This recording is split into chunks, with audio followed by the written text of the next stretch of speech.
अच्छा, तो फ़र्ज़ करते हैं कि हमारे पास एक इक्वेशन है जिसमें 20 माइनस 7x बराबर है 6x माइनस 6 के। और अब अगर हमें इसको हल करना है तो हम कोशिश ये करेंगे कि सारी x वाली जो टर्म्स हैं वो इक्वेशन के एक तरफ इकट्ठा कर लें और सारे जो मुस्तकिल इक़दार हैं उनको हम इक्वेशन के दूसरी तरफ ले जाएं। हाँ, तो ऐसा करते हैं कि पहले ज़रा इस 20 को हटा देते हैं यहाँ से, ताकि सारे जो मुस्तकिल इक़दार हैं वो इक्वेशन के इस तरफ आ जाएं।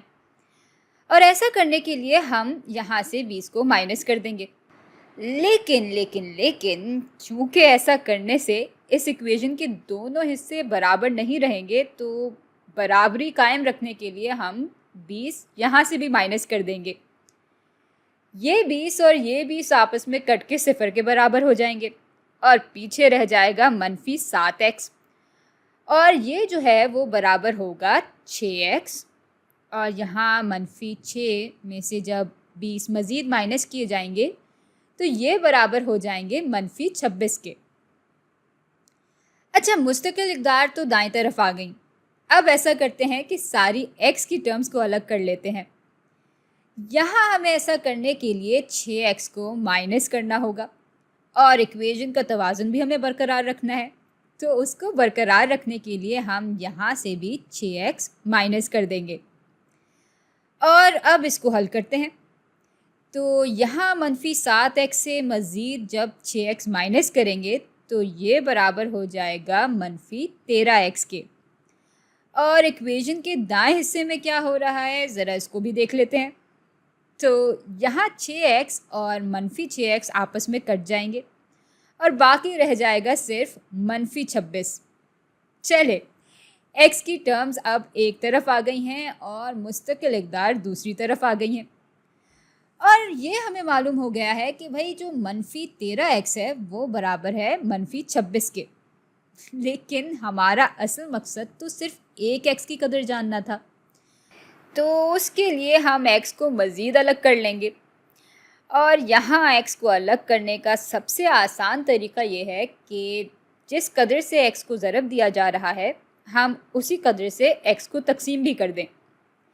यहाँ x को मनफी 13 से ज़रब दिया जा रहा है, तो x को अलहदा करने के लिए हम इसको मनफी 13 से ही तकसीम कर देंगे।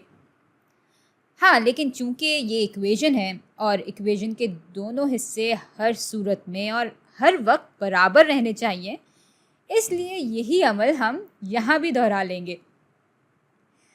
हाँ, तो ये मनफी 13 और ये मनफी 13 तो आपस में कट जाएंगे और एक x के बराबर हो जाएंगे। और अब x बराबर हो जाएगा मनफी 26 बटा मनफी 13, यानी मस्बत 2 के। और यही इस इक्वेशन का हल है। अच्छा, मुझे तो अलजेब्रा की ये बात इतनी मज़ेदार लगती है कि जवाब आने के बाद आप उसको बहुत ही आराम से परख भी सकते हैं। और वो हम इस तरह से कर पाएंगे कि इस इक्वेशन में हम x की जगह उसकी कदर को डालकर देखेंगे कि क्या इक्वेशन के दोनों हिस्से बराबर हैं या नहीं। खैर, तो ये हो जाएगा 20 माइनस 7 ज़रब 2, और ये पूरी चीज़ उसूलन बराबर होनी चाहिए 6 ज़रब 2 माइनस 6 के। तो 7 ज़रब 2 बराबर होते हैं 14 के, 20 माइनस 14 बराबर हो जाते हैं 6 के, और यहाँ 6 ज़रब 2 बराबर होते हैं 12 के।